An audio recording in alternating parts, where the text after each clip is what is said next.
Okay, guys, so this is going to be my review of Masks. Now, Masks was the big Dynamite crossover event, which they kind of have a lot of, looking at their collection. Dynamite has these big crossover events, epic multi-crossover events, more than any other comic company I've seen, because a lot of their comics don't operate in their own universes. They usually operate in their own separate universes. They don't act in one shared universe like Marvel or DC, or some of the stuff at IDW or Dark Horse does. You see, they all kind of they don't interact with one another as a shared universe. So yeah, you've had stuff like Prophecy and Swords of Sorrow and other things of that nature where they get all of their multi-characters together, all the properties they own, and get them in these big crossover events. And Masks is one of those stories. This is a multi-crossover involving the vast amount of their characters who are part of the Pulp era characters, like those in public domain Pulp era characters, like Green Hornet, the Shadow, the Spider, Zorro, Miss Fury, Green Llama, Black Terror, the Spider. Oh wait, I said the Spider already, but yeah. So this comic is written by Chris Roberson, and the first issue is actually artwork by the first issue is done by Alex Ross. And the initial idea for this comic was that all 8 issues were going to be done by Alex Ross, but yeah, that didn't go so well because this comic was touted like, oh, it's the next big comic book that Alex Ross has done since basically since Kingdom Come, and that's what this comic's going to be like. But yeah, Alex Ross is a busy man, and his artwork takes a while, especially these days. So he did the first issue, and then this comic got put on hiatus for a little bit until someone else came along to do the next 7 issues. So this 8-part comic was, near cancellation if they didn't find another artist. So be thankful it actually came out. So the comic is centered around a New York City that has been taken over by a Justice Party, which are targeting minorities, they're targeting the poor, they are targeting, and it's run by a mysterious group in the Justice Party. And yeah, reading this comic is really scary. Reading this comic, especially in present-day America, it's really fucking scary, because a lot of the stuff happening with the Justice Party and what they do is a dark reflection of what's going on in America now. But it's very it is very optimistic at the same time. Not for the Justice Party, no, but the people who are in the who are against the Justice Party, and the heroes that are against it. So yeah, the characters all kind of run into one another. There's like one of those I don't know you, you don't know me kind of fights between Green Hornet and Shadow, but that makes sense because for those who don't know, the Green Hornet and Kato are basically, they tout around as supervillains. They tout around as gangsters to better get close to the law and better fight against crime and combat it in a better way.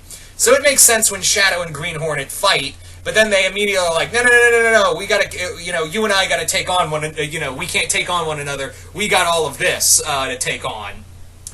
I will say that that Chris Roberson, who also, if I remember right, he also wrote the Star Trek Legion of Superheroes crossover, and he has a talent for writing multiple characters in multiple places, and everyone feeling like this doesn't feel like it's a Shadow book, or it's a Green Hornet book with all the other characters spouting around. It doesn't feel like that at all. It feels like all of these characters together, and there are so many characters like Miss Fury, Green Llama, the Black Bat, Zorro, all of these pulp characters who get to shine in their own little scenes, because everyone's on not everyone at the start is together. Not everyone is all together. There are separate parties that are going on their own little side quests. You've got Miss Fury and Green Llama discovering that people are being moved into concentration camps, for better or worse term for it. You've got the main team, which is Shadow, Green Hornet, Kato, and the Spider, trying to take on the Justice Party directly. You've got Black Bat and Zorro, who in this, it's the grandson of De La Vega. This is Rafael De La Vega. He is the third Zorro. He is the grandson of Diego De La Vega. So I thought that was really cool of having Zorro in here, because initially I was like, so how is Zorro going to play a role in here? Oh, he's the grandson of the original Zorro. Okay, so I thought that was really cool. Now, forewarning for those who are going to read this book. This is a very well done book, but I will say in the first issue there are some racial slurs thrown at Raphael. A lot of Hispanic racial slurs, but don't worry, it's only one issue, and they are trying to emphasize the point of, hey, this Justice Party and their new Gestapo-type group have been, are thugs. They're really thugs, and they really emphasize that. It's a couple lines. It's not pretty, but it's very much like of the time. I guess Roberson wanted to make this feel like of the times, like a comic book that, you know, you would have seen and would have heard that dialect. So this is 1920s New York. This is like 1920s New York, so you have to really like roll with it. But thankfully, it's only a couple lines. They don't bring it up again, thank God. But yeah, they want to emphasize that these people, this new called the Black Legion, are more or less like the American Gestapo. And again, reading this comic and what's going on in America now, yeah.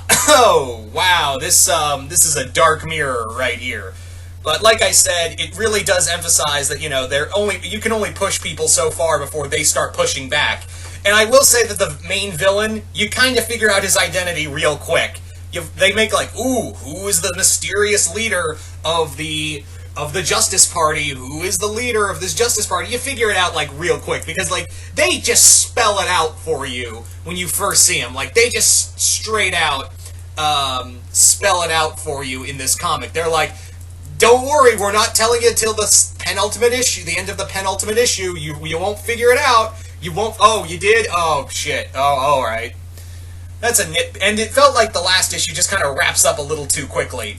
With all the loose ends. And that's kind of my only gripe, is that this comic just kind of really, like, it tried to do even for 8 issues, it feels like, and it doesn't feel like it's padded, but I feel like they just forgot, oh shit, it's the 8th and final issue.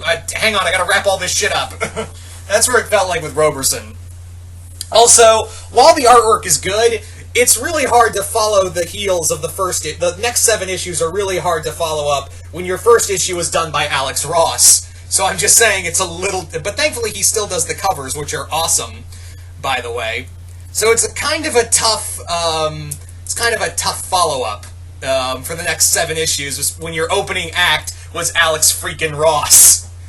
But I will admit that all the characters are here well done. For some reason they had Green Hornet kept calling everyone Mooks. Like, Mooks was in, like, take a shot every time Green Hornet called someone a Mook.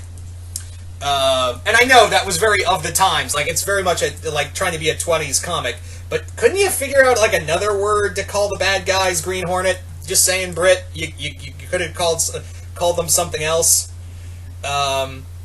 Just saying.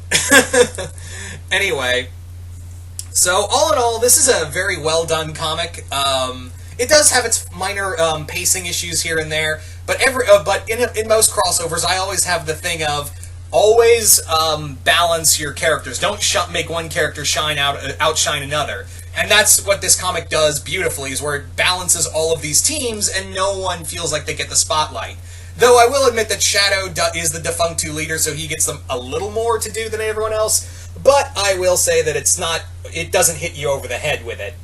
So all in all, if you're a fan of like these big pulp era comic super heroes and vigilantes, this is a definite buy. I definitely want to go check out I want to check out, I think Cullen Bunn wrote Volume 2, which is a totally different comic that ends up in different eras of time. So I really want to check that one out. So you guys tell me, if you've read Masks, what did you guys think of it? Comment below, let me know. And once again, hope you all enjoyed this, and I will see you guys later.